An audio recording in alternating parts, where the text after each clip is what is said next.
परचम लहराया है। और जो आज मैं एक और प्रैक्टिकल आपको जेपी जी बात कहना, मैं वापस आऊंगा ना आपके पास अभी, ठीक है। सपना सोनी, सभी को मेरा प्रणाम और महिला दिवस की सभी को शुभकामनाएं देना चाहती हूँ। और अपनी पूर्व में मेरी तीनों बहनों ने जो बात महिलाओं के लिए कही वो एकदम ठीक कही है। महिलाओं को कहीं भी कम आंकना बिल्कुल उचित नहीं होगा। आज का ये युग नारीवादी युग है और यहाँ किसी भी क्षेत्र में महिलाएं पीछे नहीं है, चाहे वो इस धरा की बात हो या उस अंतरिक्ष की बात हो। कहीं भी जाकर देख लीजिए, महिलाएं कंधे से कंधा मिलाकर पुरुषों के साथ आ रही हैं, आगे बढ़कर समाज में अपना नाम कमा रही हैं और आपाधापी के जीवन में अपने परिवार का संचालन करते करते वो स्वयं के लिए भी जीना सीख चुकी हैं।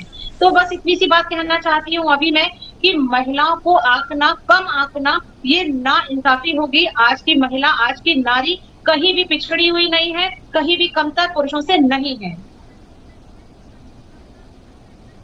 ठीक है, ठीक है, कहीं भी पीछे नहीं है, कहीं भी कमतर नहीं है। फिर वो कौन सी खामियां हैं जिनकी तरफ आप ममता वशिष्ठ शुरू में आपने इशारा किया? सवाल ये है कि जैसा मैंने शुरू में जब डिबेट की शुरुआत की थी तब कहा था, सरकार के स्तर पर समान अवसर हैं, कहीं कहीं आरक्षण भी हैं, चाहे वो शिक्षा में हो, चाहे नौकरी में हो। और जिन क्षेत्रों को प्रतिबंधित क्षेत्र माना जाता था महिलाओं के लिए, उन सभी क्षेत्रों में भी अब महिलाओं के लिए दरवाजे खोल दिए गए हैं। तो फिर वो कौन से क्षेत्र है जहां जाकर महिलाओं को ये लगता है कि हमको अभी सशक्तिकरण की आवश्यकता है, हमको अभी तक कमज़ोर माना जाता है? ममता वशिष्ठ, किन मोर्चों पर लगता है ऐसा? देखिए, महिला को कमज़ोर जो लोग समझते हैं, मैं उनसे एक बात कहना चाहूँगी कि बहुत सारी सरकार ने भी सुविधाएं दी हैं, सरकार ने महिलाओं के हित में कानून बनाए हैं। बहुत सारे कानून ऐसे हैं जो उन्हें समानता का अधिकार देते हैं, समान शिक्षा का अधिकार देते हैं।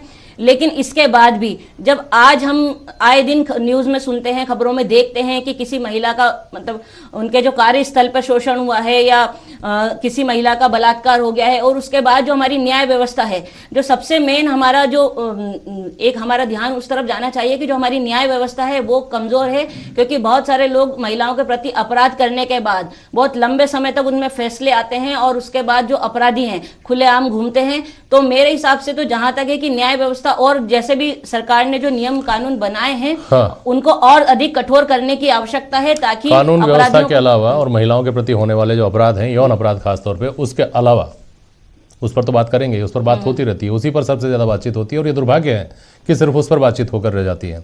मेरे ख्याल में आप लोग एग्री करेंगे इस बात को।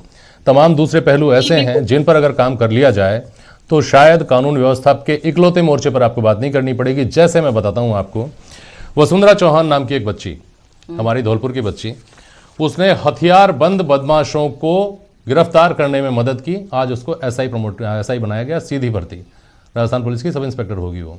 एक उदाहरण वो है।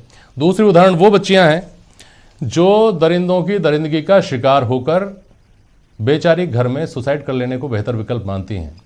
तो उनको किसने ये माहौल दिया कि उनको ये बेहतर लगता है कि हम अपनी ज़िंदगी समाप्त कर लें? इसके लिए कौन जिम्मेदार है?